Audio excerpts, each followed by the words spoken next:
Hello and welcome to the Gait Assessment training video for the Adult Hydrocephalus Clinical Research Network. Today we are going to demonstrate how to administer and score the Gait assessment. Before we start, we would like to remind you that Gait is a core assessment for the AHCRN registry study and is composed of three main components: the walking score, the 180-degree turn, and the 10-meter walk. The first component of the Gait assessment is the walking score. The walking score informs us of whether or not a patient is able to walk, either independently or with assistance. And for those who are able to walk, what gait disturbances they exhibit. Obtaining the walking score is typically done by observing the patients as they come into the exam room or are escorted to or from the testing area for the 10-meter walk. There are 8 gait disturbances that should be noted if observed. We will now provide you with a demonstration of each. In this first demonstration, notice that the patient makes more than 2 foot corrections for every 8 steps he takes with open eyes. This is called disturbed tandem walking. In this second demonstration, the patient makes more than 2 steps to complete a 180-degree turn. This disturbance may be observed during the 180-degree turn test as well. In this next demonstration, notice the swaying of the patient's trunk without needing to make foot corrections. This video shows anterior-posterior trunk sway.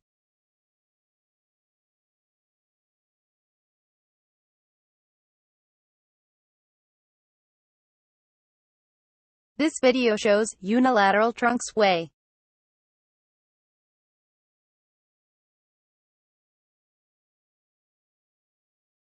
This video shows bilateral trunk swaying.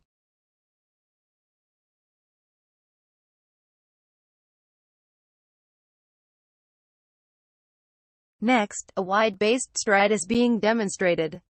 As you can see, the patient's feet are set further apart than 2 foot widths.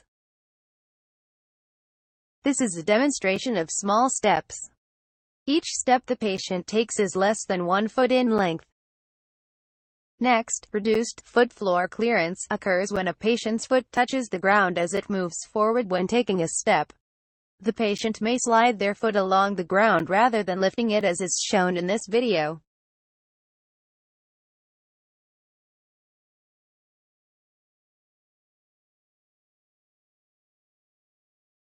Start hesitation is when the first step is slower and or smaller than the subsequent steps, as you can see in this video. Lastly, a tendency toward falling, as you can see in this video, should be documented as well if there are AP or lateral foot corrections made. The second component of the Gait assessment is the 180-degree turn. The 180-degree turn should be administered prior to the 10-meter walk. For this test, have the patient get into a standing position facing you. Instruct the patient to turn 180 degrees so that he is facing away from you. As the patient turns, count the number of steps made with each foot. Then instruct the patient to complete the turn, so that they are again facing you as shown in the video. The number of steps taken for each 180-degree turn will be documented in the database. The third component of the Gait assessment is the 10-meter walk, which should be assessed after the 180-degree turn. Following the 180-degree turn, take the patient to the designated area for the 10-meter walk. The designated area should be measured and marked off prior to testing.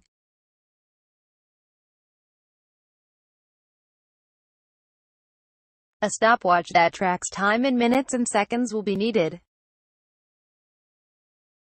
If it is safe to do so, encourage the patient to walk without any assistive devices. Have the patient stand on the marked line of the marked 10 meters. There are no flying starts in this test, so when ready, instruct the patient to begin walking.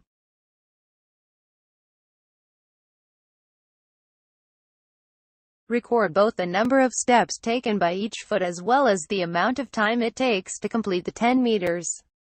The 10 meters are complete when both of the patient's feet have made it over the 10-meter mark.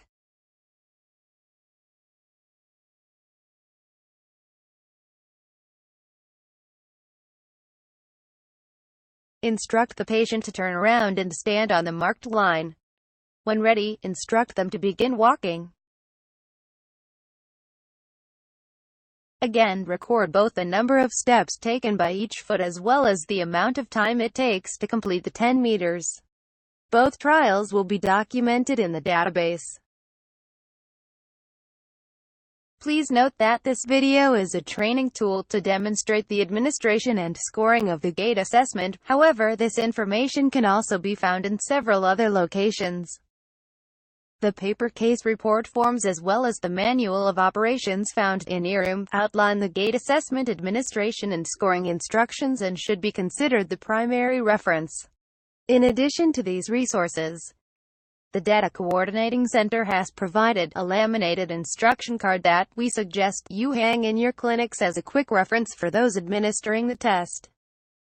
Now that you have completed the training video, you are ready to be certified. Open the Gait certification document in AHCRN and follow the instructions for testing. Thanks for watching. Bye-bye.